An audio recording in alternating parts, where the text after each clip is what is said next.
Hello everyone, my name is Christopher Rose. I'm an author, mentor, life coach, motivational speaker, and evangelist.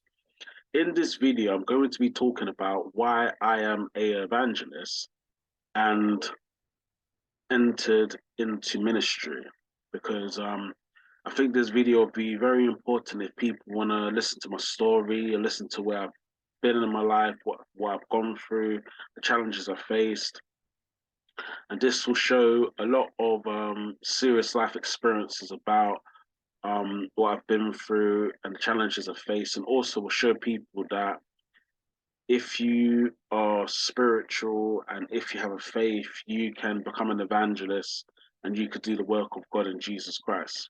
So my story begins when I was younger. I was always having mental health problems and difficulties within my childhood.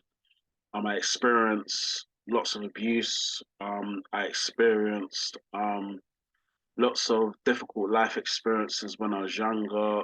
For example, the abortion of my kids, and then growing up in the gang environment with guns, knives, violence, crime, being involved in robberies and drug dealing, and being involved in that life basically triggered my illness and triggered my mental health and triggered my condition.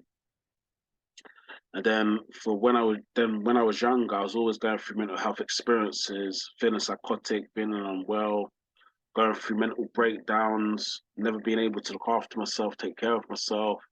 I was always struggling with confidence. I never had confidence. I was always struggling with my mental health and my difficulties and my past experiences and problems that I faced in my life.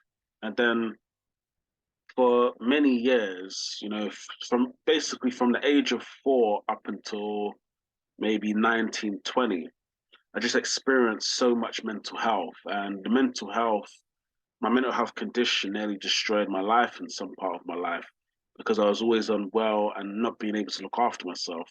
So the years of going through mental health challenges and difficulties, obviously I had relationships with women, I had relationships with girlfriends. Obviously, I've got a good family that obviously I'm a part of as well. So my family was trying to look after me, but and also the relationships I was in were okay as well. But because of my mental health condition and what I experienced in my past life as I was growing up, that led to more negative things in my present life and in my teenage life.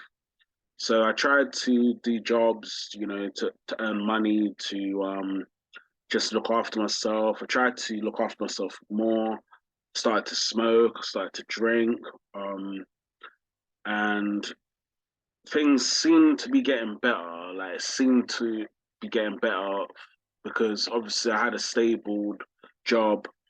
I was studying college. You know, things seemed to be getting better, and then when I had a breakup with one of my ex partners that I was sort of seeing and dating, that made me unwell again, and that triggered my illness. And then I started to have mental health difficulties again, challenges, psychotic episodes, mental health breakdowns. And then I was just struggling. And obviously, at the time, in about 1920, I moved into my flat. And, that's when things changed for me. And then I got into another relationship um, with another partner of mine, and I was seeing her for a while. I also found music when I was depressed and low. So music became a therapy for me, to create songs, to write music, to produce music, and just to be a musician and an artist. And as I was in a relationship with my partner, I was also doing music as my own business, like as an entrepreneur. And I named my company SGR, which stands for Star Gang Rock Stars, which is basically the music, media, entertainment company that I built. But I didn't earn any money from the business. I wasn't earning any money. I didn't know how to pay taxes. I tried to legalize the business, but because I was so young, I didn't understand what I was doing.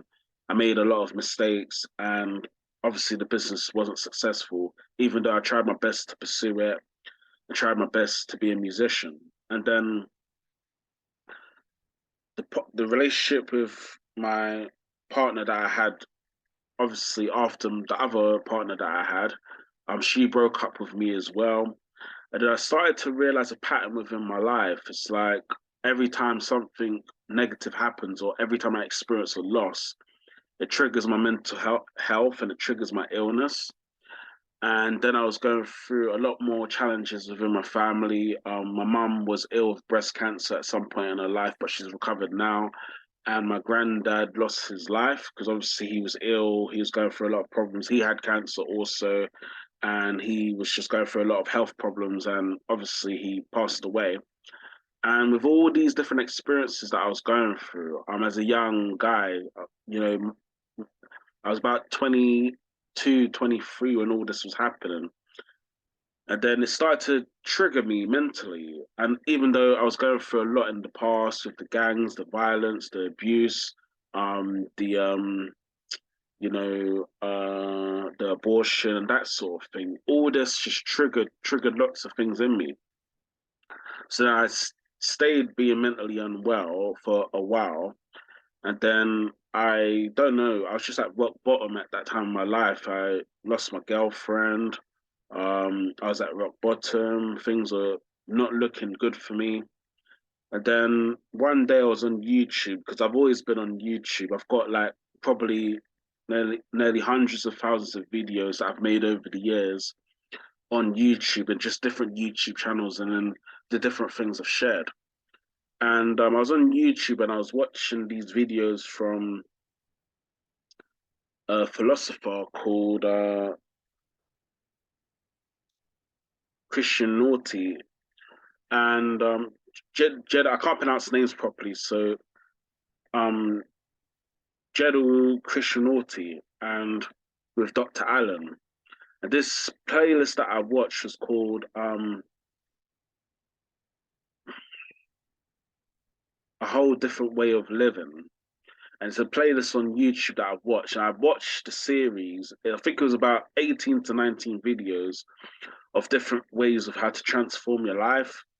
At this time in my life was miserable. I didn't have anything. I was quite depressed and unhappy. And I was willing to try anything and be open to it.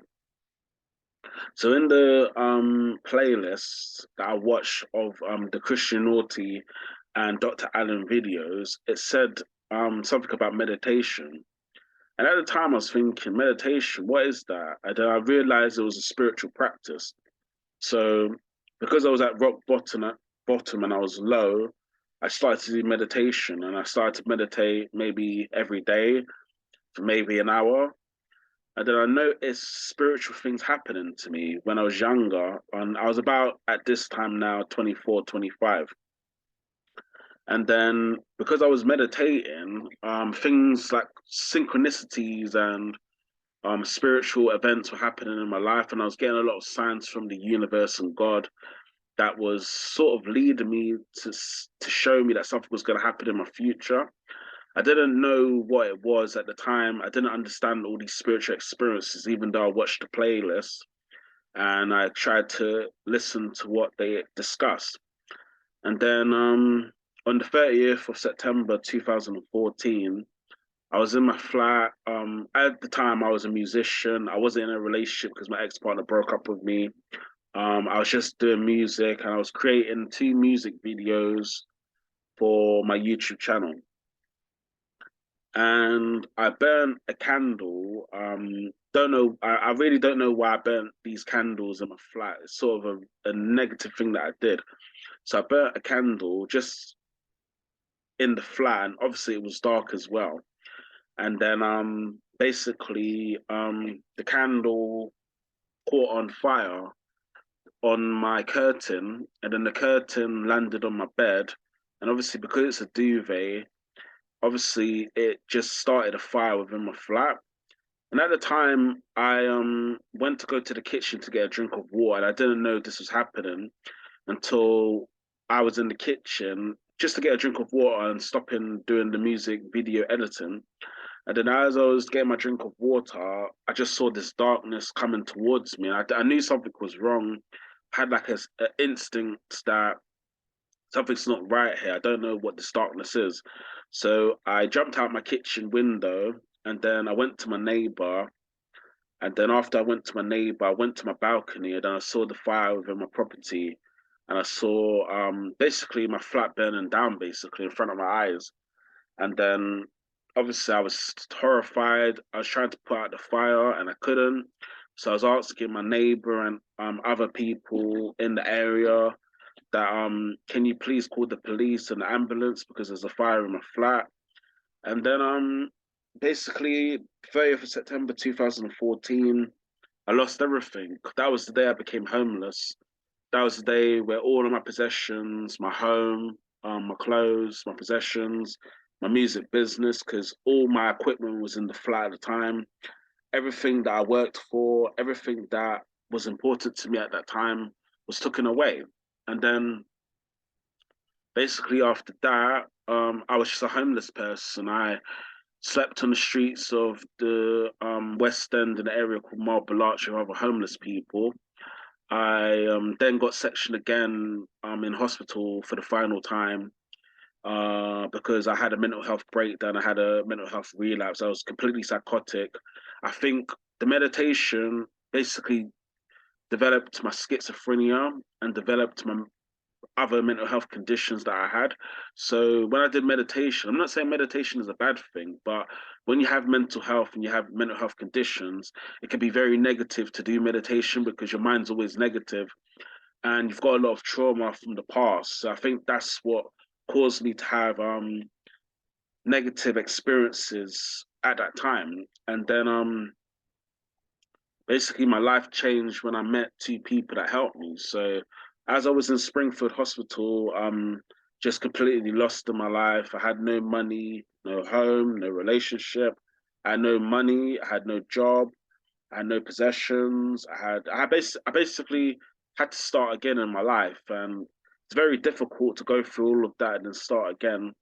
And then basically what happened was a person called Paul Dorrington, at the time, he was an employment specialist at the time, came into Springfield Hospital of where I was and started to talk with me.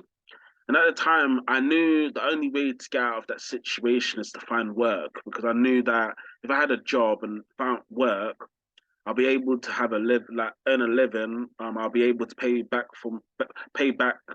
the possessions that I lost and hopefully pay some rent to live in a new property. So then me and Paul started to talk. I spoke to Paul about what happened to me, where I was, what I was going through, and the circumstances I was in at the time. And then Paul basically started to work for me and said, if you want to look for work, I can help you with it. And that's when my journey started. And then I started to work with Paul Dorrington and Caths in different locations in London, working with him, doing my CV, doing my cover letter, doing job applications. Obviously, Paul was teaching me lots of things about mental health, spirituality, God, faith, careers, employment, fitness, health, and that sort of thing. And then Paul got me my first ever job as a co-facilitator running a Hearing Voices group for people that had schizophrenia and psychosis. At the time, now that I had the support from Paul, I already had my mental health conditions from many years ago. So my mental health conditions are schizophrenia, psychosis, and depression. And when Paul got me my first ever job in the mental health industry, that's when my life changed. And I realized I want to help other people. I want to give back and make a difference. I want to try and contribute and help people in what they're going through. And that first job was the opportunity that I needed. And then obviously I carried on working with Paul and I was just going through different jobs within my career until I moved up. As I was receiving the support from Paul Dorrington, I then got therapy from Karen Michigan, who's a clinical psychologist that I met when I was younger. At this time, I was about 25 when all of this was happening. And then Karen gave me therapy, talks about my past, the fire, the traumas, my life experiences, the things I've gone through. all the challenges. And then with the help of Paul Dorrington and Karen Michigan, I just started to work in the mental health industry. So how does the mental health industry lead me into evangelism? So why I became an evangelist now is because as I was working in mental health, I was building up my faith again before the fire and before all those traumas that I faced. I wasn't really in faith. I didn't believe in God at the time. I did like quite negative things that and behaviors that was not really good for my spiritual life. And basically, due to the fire and losing everything, and obviously God saving my life that day, obviously to rebuild my life and to do something for others, then I realized I need to build my relationship with God and faith. And then that's when I started to go to church again. I was going to church before, even though I wasn't the best Christian. I kind of was living a sinful life, drinking, partying, having sex, smoking, getting tattoos, and that sort of thing. And then as I kept on going to church, I started to listen to sermons and preaching and podcasts and audio messages and just kept on building my faith in my religion, Christianity, and just learning from people that were more wiser and knowledgeable than me. And the people I was really listening to were Doug Hewan Mills, Joel Osteen, T T D Jakes, Joyce Meyer, Joseph Prince, the pastors of my church at the time, Pastor Will, and also other pastors that were in my church, Reverend T, and that sort of thing. And then as my faith grew and as I was rebuilding my life, I thought, I need to become an evangelist. I need to spread the gospel of Jesus Christ to as many people as I can. At first, with my ministry, it started small. I started to do like videos online first, just trying to talk about faith and God. Then, as I was doing the videos online, I then started to do small evangelisms in different areas, but it was quite a small evangelism because obviously I was just like using my Bible, talking to any person that I could at the time on the street. I did it in lots of different areas and that sort of thing. And then I grew again in confidence and my faith grew. And then that's when I decided to get an amplifier, which is just like a little microphone and a speaking equipment that helps with to maximize your voice and to project your voice better. So I bought an amplifier from Amazon, and then that's when my ministry changed from just doing one-to-one evangelism into helping lots of people in evangelism and speaking in evangelism. So the real reason of why I became an evangelist is because of my life experiences. It led me into doing it. Each problem that I faced, abuse when I was in my childhood, um, the loss of my home, the loss of my grandfather, the loss of my children, my mum being ill, um, dropping out of university, seeing a guy pass away in front of my eyes, which I don't want to go into that story in this video today. And so many other different experiences led me into evangelism. So because of what I went through and what I experienced, that's the reason why I became an evangelist. And what entered me into ministry is basically I just wanted to do the work for God. I realized God saved me in 2014 for a reason. I'm not perfect at all, tattoos, long hair, abuse that I've experienced, mistakes that I've made. I'm not a perfect person, and that's something I've noticed about myself.